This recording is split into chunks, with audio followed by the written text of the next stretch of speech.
obrigado a Deus porque o Senhor tem cuidado da gente. O Senhor tem nos abençoado. Deus, obrigado porque o Senhor tem mostrado a tua glória na nossa vida. Deus, obrigado porque você tem feito grandes coisas para nós, por isso estamos alegres. Deus, o Senhor tem nos sustentado.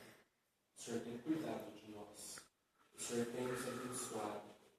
Senhor, muitas vezes erramos tanto com o Senhor, somos tão falhos, somos tão devedores a Ti, ó Deus. Mas nós suplicamos nessa noite que o Senhor derrame sobre nós a cobertura do precioso sangue de Jesus. E que o Senhor venha nos remir, que o Senhor venha nos lavar com o sangue do Cordeiro. E que possamos sair aqui nessa noite, curados, libertos, sarados e transformados pelo Teu poder. Senhor, fala conosco. A Tua palavra traga cura, libertação, vida. Esse aqui é o meu pai? Que a Tua palavra venha trazer poder sobre cada um de nós. É o que nós te pedimos e te agradecemos por tudo, Senhor. Em nome de Jesus. Vocês acharam? Da Reis 4:8. Isso. Diz assim, ó. 4:1, né? Desculpa, eu falei 8. 4:8. Diz assim: Eliseu aumenta o azeite da viúva. E uma mulher das mulheres dos filhos dos profetas clamou a Eliseu, dizendo: Meu marido, teu servo, morreu, e tu sabes que o teu servo temia o Senhor, e veio o credor a levar-me os meus 2 filhos para serem servos. E Eliseu lhe disse: Que te hei de fazer? Declara-me o que é que tens em casa. E ela disse: Tua serva não tem nada em casa, senão uma botija de azeite. Então disse ele: Vai, pede para ti vasos emprestados a todos os teus vizinhos, vasos vazios, não poucos.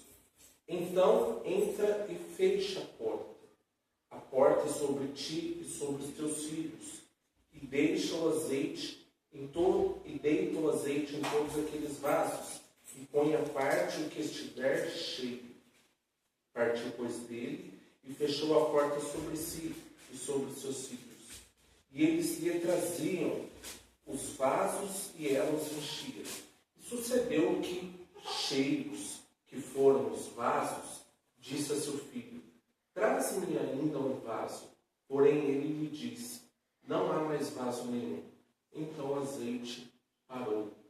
Então veio ela e o fez saber ao homem de Deus. E disse ele: Vai, vende o azeite, paga a tua dívida, e tu e teus filhos vivei do resto. Né? Então, quero conversar com vocês hoje sobre a graça que paga a dívida. Né? A graça de Jesus, ela paga a nossa dívida ao inferno. Né? Aqui, no caso, o profeta Eliseu representa Jesus. Né? E Jesus, ele paga a nossa dívida para que nós possamos ser salvos, para que nós possamos ser libertos e transformados. Mas eu quero conversar um pouquinho desse texto, o que a gente pode aplicar na nossa vida, né? O que a gente pode aprender com essa mulher, com o profeta Eliseu. Aqui diz assim, né, um estudo. Depois do grande conflito internacional, Eliseu voltou aos assuntos das escolas de profetas. Um verdadeiro líder espiritual se preocupa com os indivíduos, seguindo o exemplo de seu mentor Elias, que havia ministrado às famílias. O fato de uma mulher ser viúva e mãe de 2 filhos mostra que os discípulos dos profetas não eram um grupo monástico celibatário. Eliseu conhecia um homem em questão e sabia que era reputado por sua piedade. Vamos dar uma pausa aqui. Pessoal, a primeira coisa que a gente aprende com Eliseu, sempre que você olhar para um personagem da Bíblia, veja né, o que aquele personagem, claro, de Deus, pode te dar como exemplo. E a gente tem que imitar. A gente vê que Eliseu não fica perdendo tempo com as tecnologias da época, né? Se fosse hoje, gente, eu acredito que Eliseu não ia perder tempo, sabe?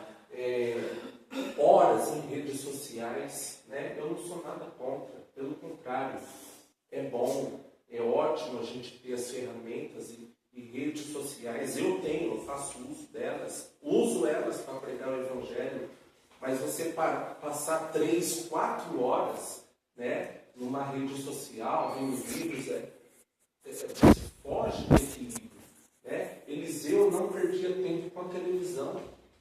Televisão é bom? Gente, é ótimo, tem muita coisa boa, tem muito programa bom, tem coisa ruim, tem, mas tem coisa boa? Tem coisa boa também, né? A gente tem que saber separar o que é bom e o que é ruim. Mas há pessoas que passam 2, 3 horas na frente da televisão. Por que não pegar esse tempo e separar para Deus? Né? Fazer gestão desse tempo. Olha, vou pegar esse tempo que eu tenho, que eu estou sem fazer nada, que eu ia relaxar, vou meditar na palavra, vou ouvir uma pregação, vou escutar um louvor, vou buscar a Deus de alguma forma. Né? Vou ver o pregador lá pregar, né, no Facebook, que agora a gente está no Face, né, no YouTube, vamos divulgar o Evangelho. Mas vocês estão entendendo? O Eliseu aqui, ó, ele passava tempo com as coisas de Deus.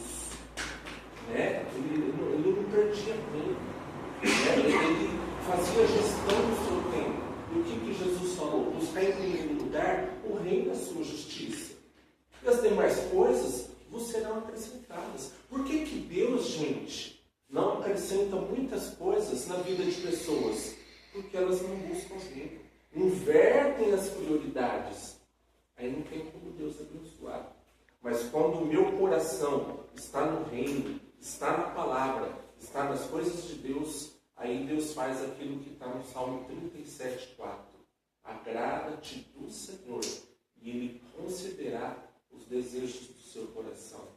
Né? Então, os desejos do nosso coração, Deus dá sim. Ele abençoa sim. Mas qual é a condição? Eu tenho que me agradar do Senhor. O Senhor tem que se agradar de mim. Olhar para a minha vida, né, e falar como falou com Jó. Não, aquele meu servo, aquela minha serva, é um homem reto, justo, íntegro, temente a Deus e se desvia do mal. Olha, nela eu tenho prazer. É assim que Deus tem que me ver. É assim que Deus tem que te ver.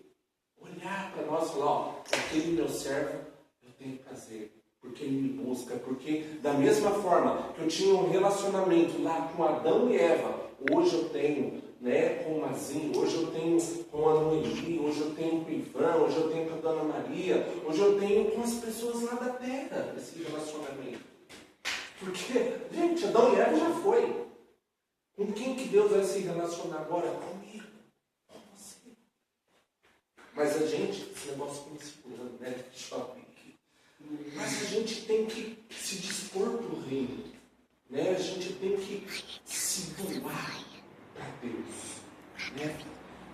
Cada dia que passa, eu falo, poxa Deus, olha, cada dia eu gosto mais de você. Né? Eu quero mais de Deus, eu quero buscar mais a Deus. Eu quero mais de Deus, né? E eu creio que você também, né? Amém? E as bênçãos, gente, não se preocupa não, tá? É só consequência. As bênçãos vêm, elas nos seguem, elas correm atrás da gente, tá? É mesmo, né? Isso. Então, né, essa mulher chegou a Eliseu dizendo, meu marido, o teu servo morreu, e tu sabes que o teu servo temeu o Senhor. E veio o credor levar-me os meus filhos para serem servos. Então, o que a gente aprende agora com essa mulher? Que diante dos problemas, você vê que ela não reclama, ela não murmura, ela não fica espalhando o seu problema para os vizinhos. Ela vai até em nome de Deus. Né?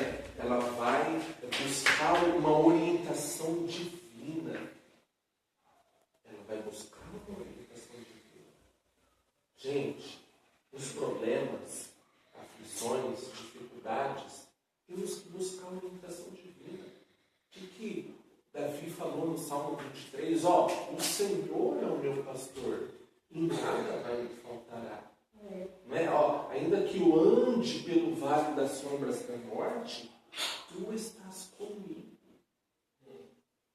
A gente não para para pensar nisso. Você pode estar no vale da sombra da morte, mas não se esquece que o Senhor está lá com você, sendo o seu pastor, te guiando, te direcionando no escuro, onde ninguém te vê. Vale da sombra da morte é um lugar fedorento, é um lugar sujo, é um lugar obscuro, é um lugar que dá medo. E tem coisas na nossa vida que é obscuro, que dá medo, que a gente perde o controle. E o que a gente tem que fazer? Buscar a orientação divina, buscar a Deus, mesmo no vale da sombra da morte. Mas Ele vai estar lá conosco, né? E aí, e foi o que ela fez, né? Olha, o meu marido temia o Senhor, e agora vem o credor para levar os meus 2 filhos para serem servos, porque eu não tenho dinheiro, né? O que acontece? Eliseu, né, conhecia o homem em questão e sabia que era reputado por sua piedade. Sua morte havia acabado com qualquer renda que porventura recebia. E naquele tempo era extremamente difícil para uma viúva criar 2 filhos sem esse sustento. Mesmo as pessoas consagradas e que estão se preparando para o ministério passam por provações e dificuldades. Quem de nós não passa por provações e dificuldades? Né? Nenhum de nós estamos isentos desse privilégio. Nós passamos, né, situações difíceis, dificuldades, mas para essa mulher era pior, porque naquela época as mulheres eram discriminadas totalmente, né? E o pior, ela ficou viúva, desempregada, sem renda, 2 filhos pequenos, né? Ela não tinha trabalho e se ela não pagasse o credor podia levar os filhos dela no lugar da dívida. Então veja, essa mulher estava com um problema, que perdeu o marido, né? E problema de dívida e um problema de perder os 2 filhos. Né? Eu acho que em vista de muitos de nossos problemas, são menos, né, piores do que o dessa mulher aqui, se a gente for comparar. Né? E o que acontece? Mas ela foi buscar, né, uma direção divina. De acordo com a lei hebraica, um credor poderia tomar um devedor e seus filhos como servos, mas não deveria tratá-los como escravos. Né? Então, na época, né, o credor poderia tomar os filhos, né, como servos, mas não tratá-los como escravos. Seria uma grande tristeza para essa mulher perder o marido para a morte e os 2 filhos para a servidão. Mas Deus é aquele que faz justiça ao órfão e à viúva. Abre lá em Salmo 68:5. E enviou Eliseu para ajudá-la. Salmo 68:5. Vamos ver aqui. Salmo 68:5.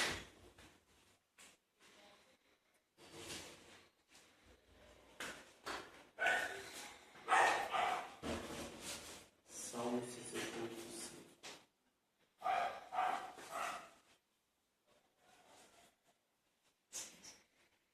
Diz assim: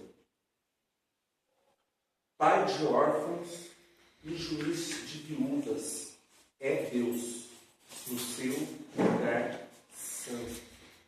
Então, Pai de órfãos e juiz de viúvas é Deus no seu lugar santo.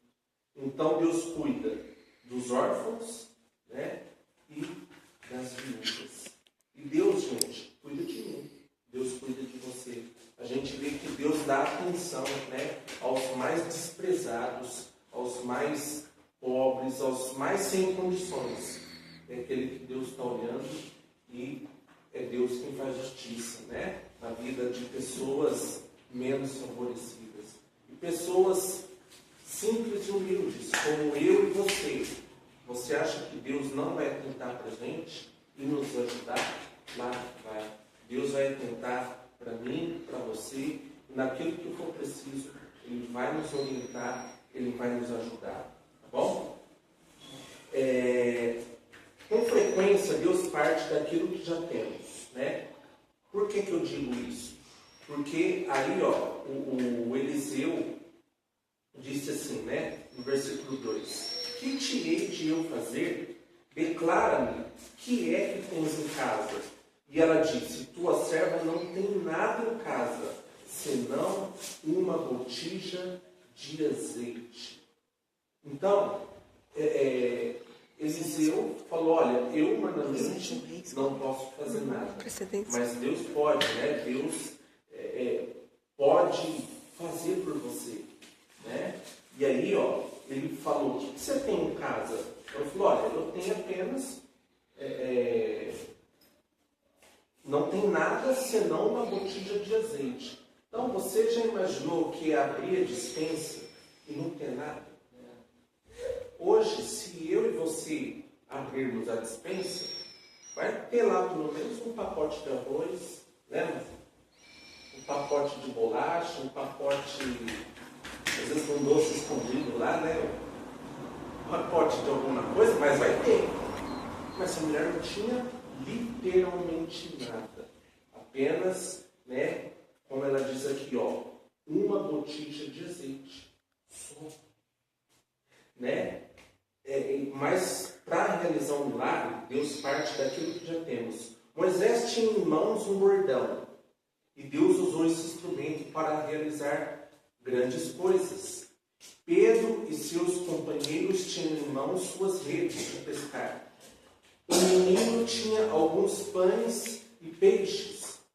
Tudo que a pobre viúva tinha era um pouco de azeite numa botija. Mas no que se refere a Deus, um pouco pode ser muito. Então, no que se refere a Deus, né, um pouco pode ser muito. Gente, agora por que Jesus falou, né, buscar em primeiro lugar o reino de Deus, né, e a sua justiça? Todas as coisas serão acrescentadas. Por que Jesus falou isso? Né? Porque ele sabia que o pouco ali com Deus é muito. O que Jesus quis dizer? Olha, você não precisa ficar, né, como se diz assim, ficar, sabe, com aquela ganância, né? Não cobiça de coisas boas, ganância, de querer ter, de querer, quero ser abençoado, preciso ganhar mais dinheiro, preciso disso, preciso daquilo, né?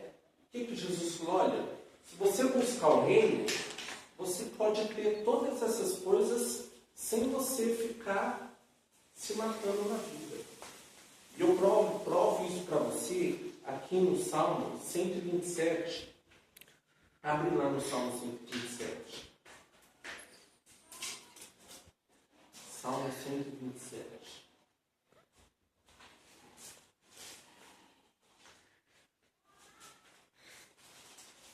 Salmo 127.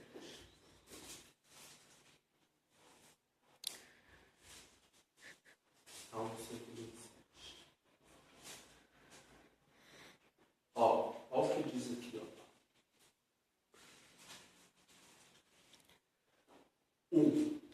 se o Senhor não edificar a casa, em vão trabalhos que edifica. Se o Senhor não guardar a cidade, em vão vigia a sentinela. Inútil.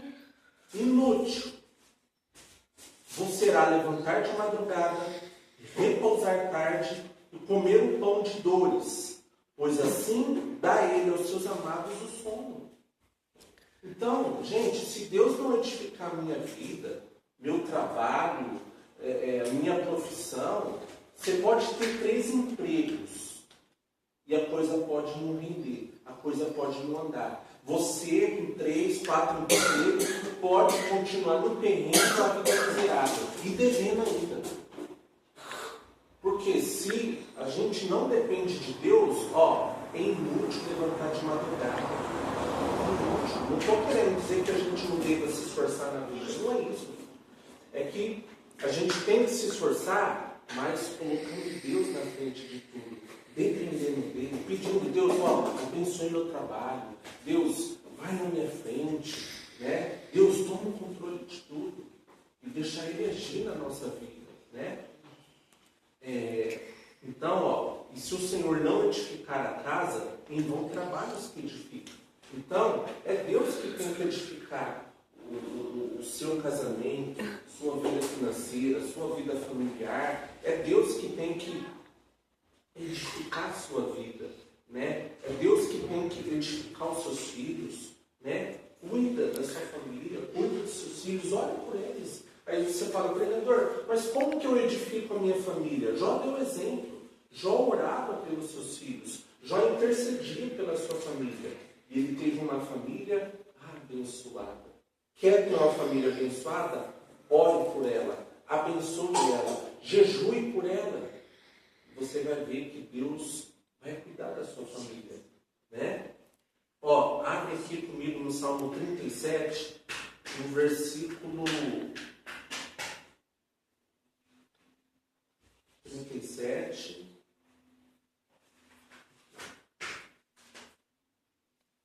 No versículo 19.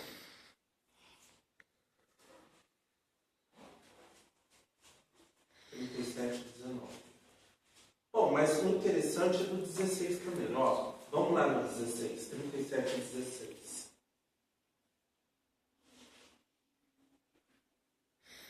Salmo 37 e 16. Olha o que diz aqui. Vale mais o pouco que tem o justo do que as riquezas de muitos ímpios. Vou ler de novo. Vale mais o pouco que tem o justo do que as riquezas de muitos ímpios. Meu irmão, o que você tem vale mais. O pouco com Deus é muito. O que Deus te deu é o que você tem paz, você tem alegria.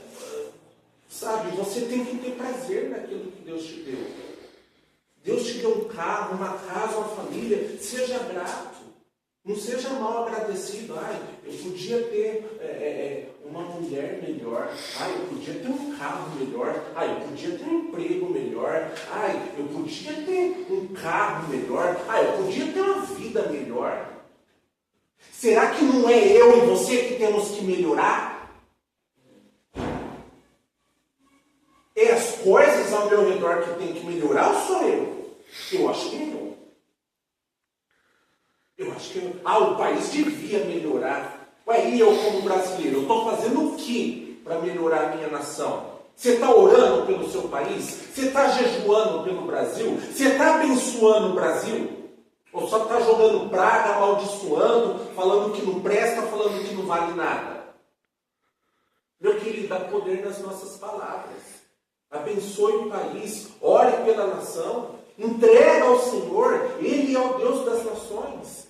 E Deus vai mudando as coisas no nosso país, na nossa nação, gradualmente, mas Ele vai abençoando.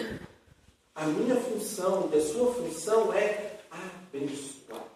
Por isso que então, vale mais um pouco aqui, que tem o justo do que as riquezas de muitos ímpios, Aí no versículo 19, não serão envergonhados nos dias maus e nos dias de fome. Então, nos dias maus, você não vai ser envergonhado. Nos dias, como ele fala aqui, como que é? Nos dias de fome. Você vai ter fartura que fala aí. Aí. Tempos de calamidade. Não é tempo de ficar sorrindo, não. É tempo de angústia. Mas Deus é tal que ali, presente, Aqui, eu não vou ser envergonhado, nem você, E nos dias de fome se fartarão. Nos dias de desemprego, nos dias de caos, Nos dias de crise, você vai ter fartura. Mas, meu querido, Minha querida, você vai ter fartura se você buscar Deus, se você se esforçar. Porque sentado lá no sofazão da casa, né, assistindo TV sem fazer nada, é justo Deus nos abençoar? Não é. Eu tenho que fazer alguma coisa, eu tenho que ir no culto, eu tenho que ler a Bíblia. Se você é católico, você tem que ir na missa, você tem que orar, você tem que rezar, mas você tem que fazer alguma coisa, meu filho. Você tem que se mexer. Senão, como que Deus vai te abençoar? Sim ou não? Não é? Vai tão fácil. Ai, Deus podia me abençoar. Ele pode, Ele quer. O que Tiago diz? Tem alguém aflito? Olha, eu tenho que orar, eu tenho que clamar, eu tenho que buscar, né? E Deus vai nos abençoar. Deus vai te abençoar muito, amém? Deus vai te abençoar. E aí, ó, voltando lá, tá? Para 2 Reis, capítulo 4, aí no versículo 3. Então disse ele, né? Vai, pede para ti vasos emprestados a todos os teus vizinhos, vasos vazios, não poucos. O que a gente aprende aqui, ó? Tudo que a pobre viúva tinha era um pouco de azeite numa botija, né? Mas no que se refere a Deus, um pouco pode ser muito. A maioria das vizinhas da viúva tinha em casa vasilhas vazias, que não estavam sendo usadas. De modo que, ao pegar emprestadas essas vasilhas, a viúva não estava roubando ninguém. E uma vez que tivesse vendido azeite, poderia devolvê-las, né? Eu aprendo uma coisa com essa visita, com essa viúva aqui, essa viuvinha da Laurinha, né? A viuvinha era gente boa, tinha bom relacionamento com as pessoas, com os seus vizinhos. Porque se fosse uma mulher chata, cri-cri, encrenqueira, nenhuma vizinha ia emprestar nada para ela. Estou errado? Não ia emprestar. Ia olhar lá no interfone, né, no visorzinho, né? Aquela veia, aquele desligado, ó. Fica todo mundo quietinho e fala que não tem ninguém. Os vizinhos caem fora. Porque gente chata, ninguém quer ajudar, né? Gente que não se relaciona bem, as pessoas querem isolar. Então, quer evitar, não é? Então, eu não posso ser um cristão xarope, chato, onde as pessoas me isolam, sabe? Tem um cristão que é muito xarope, que ele fica, você vai para o inferno, você é isso, você é aquilo. Vai para o inferno, quem fica me julgando? Que é isso? O que Jesus falou? Não julgueis para que não sejais julgados. Né? E Jesus falou, olha, se você falar para o seu irmão, né, raca, e que ele vai ser condenado ao inferno, você vai ter que dar conta das suas palavras. Jesus falou isso. Gente, então quem sou eu? Quem somos nós para falar para alguém que ele vai para o céu ou para o inferno? Pelo amor de Deus. Não é, vó? Tem cristão que tem que rachar a cabeça com machado e abrir a cabeça, que é muito assim, ó. Cabecinha de mexerica, meu Deus do céu. Tem que expandir os horizontes. Essa mulher era gente boa, se relacionava com todo mundo. Oh, tudo bem, cumprimentava, né? Eu passo na rua, eu procuro ser igual a Fio Viking, né? Oi, tudo bem? Como é que você está? Né? Se relacionar bem com as pessoas, né? Porque uma hora as pessoas podem precisar de mim, eu vou ajudar. Uma hora eu posso precisar das pessoas, acredito que elas vão estender a mão, mas qual é a dinâmica do negócio? Bom relacionamento abre portas, aprenda isso. Bom relacionamento abre portas. E eu já tive portas abertas, gente, na minha vida, por causa de bom relacionamento. Por conhecer pessoas, né? Por ter amigos, né?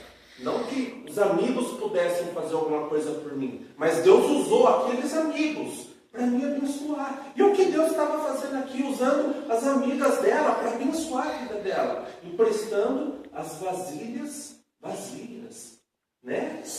Então, bom relacionamento abre portas. E aí, né? Versículo 4, ó. O 3, né? Ó. Disse ele, vai, pede para ti vasos emprestados aos seus vizinhos, vasos vazios e não poucos. Então entre e fecha a porta sobre ti, sobre os teus filhos, e deita o azeite em todos aqueles vasos, e põe à parte o que estiver cheio.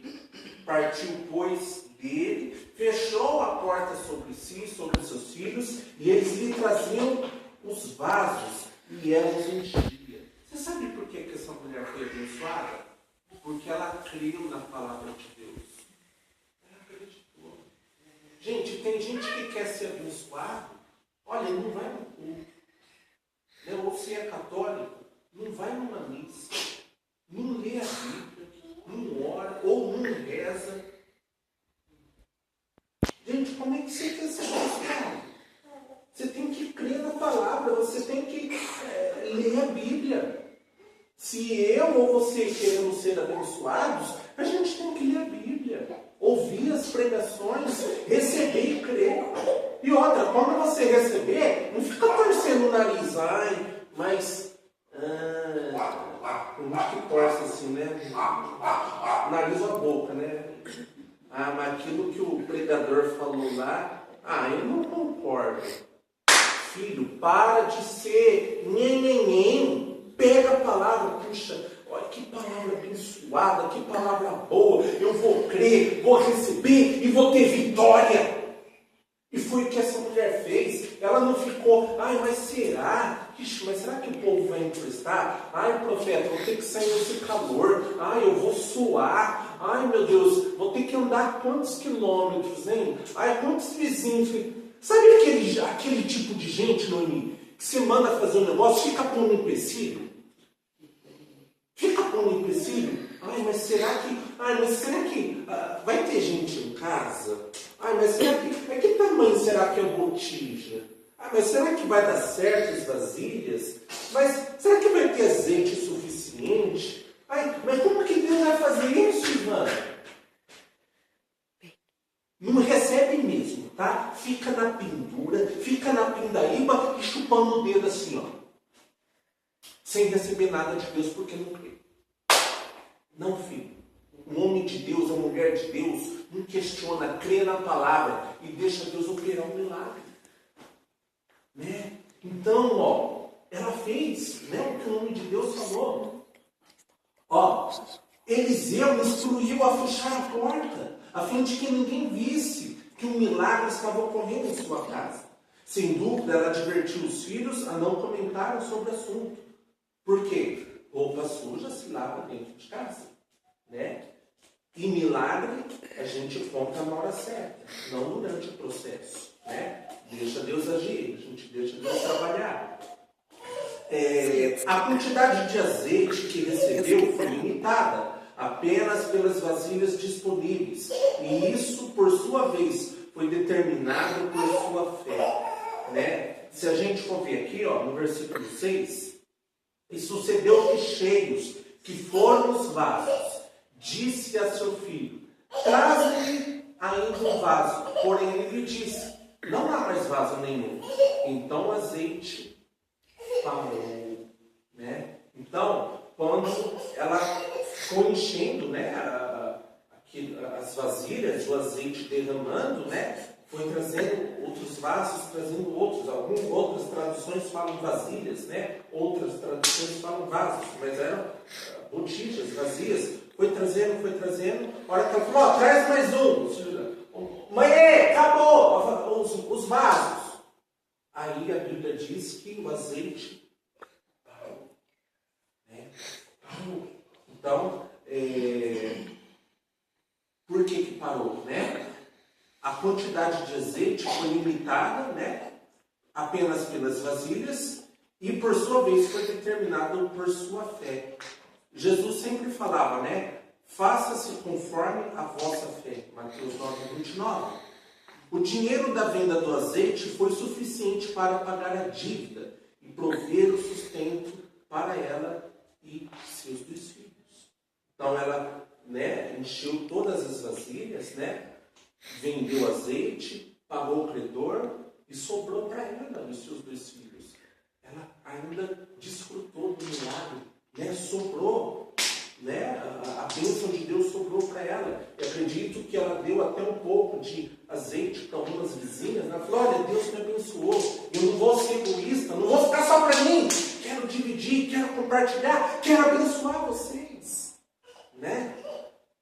E é o que a gente faz aqui, né? Puxa, tanto conhecimento para ficar só para mim. Ó Deus, me abençoa cada vez mais. Não, isso é egoísmo. Todo esse conhecimento aqui, gente, o que Jesus falou? De graça recebeste, de graça dai. Eu tenho que abençoar, partilhar com os meus vizinhos, partilhar com aqueles que querem.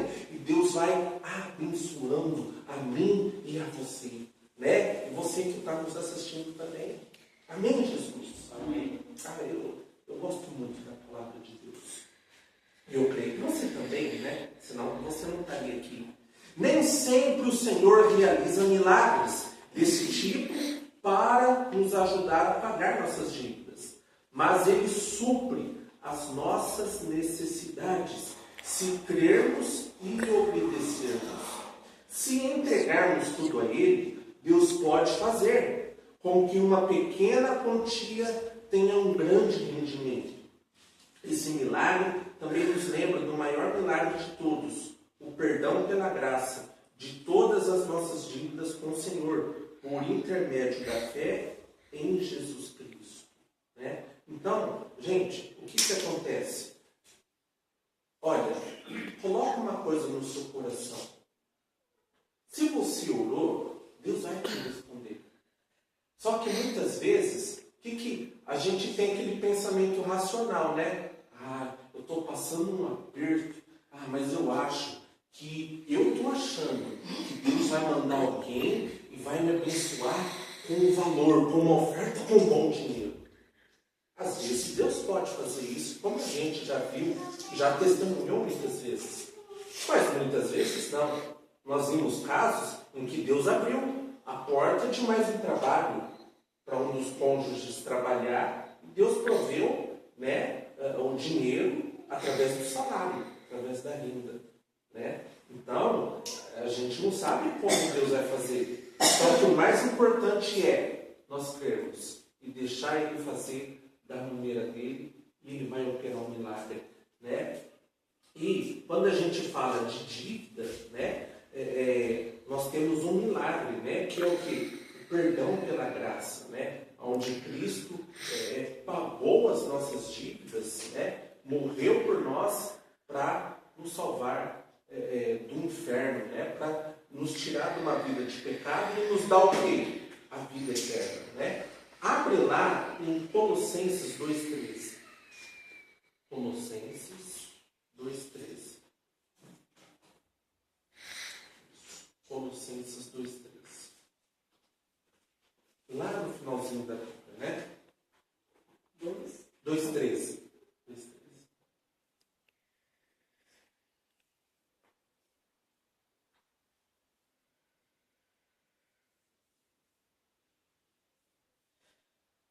Isso. Diz assim: e quando vós estáveis mortos nos vossos pecados e na incircuncisão da vossa carne, vos vivificou juntamente com Ele, perdoando-vos todas as ofensas.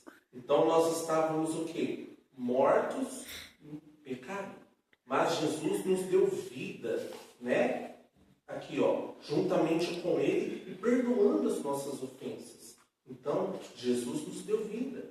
No versículo 14, havendo riscado a cédula que era contra nós nas suas ordenanças, a qual de alguma maneira nos era contrária, e a tirou do meio de nós, cravando-a na cruz, né? Então tinha uma cédula contra mim, contra você. Nós tínhamos uma dívida, né? Não tínhamos acesso à vida eterna, estávamos condenados para o inferno. Mas Jesus falou: não, eu pago essa dívida, eu morro por ele, eu morro por ela, para que ele e ela possam ter acesso à vida eterna, né? E ele pagou, né, essa dívida, né, ó, que diz aqui, ó, né, riscou a cédula que era contrária, né, a nós, né, nas suas ordenanças, e, ó, atirou do meio de nós, cravando-a na cruz, né? Ele pagou o preço na cruz do Calvário, morrendo por mim e por você, né?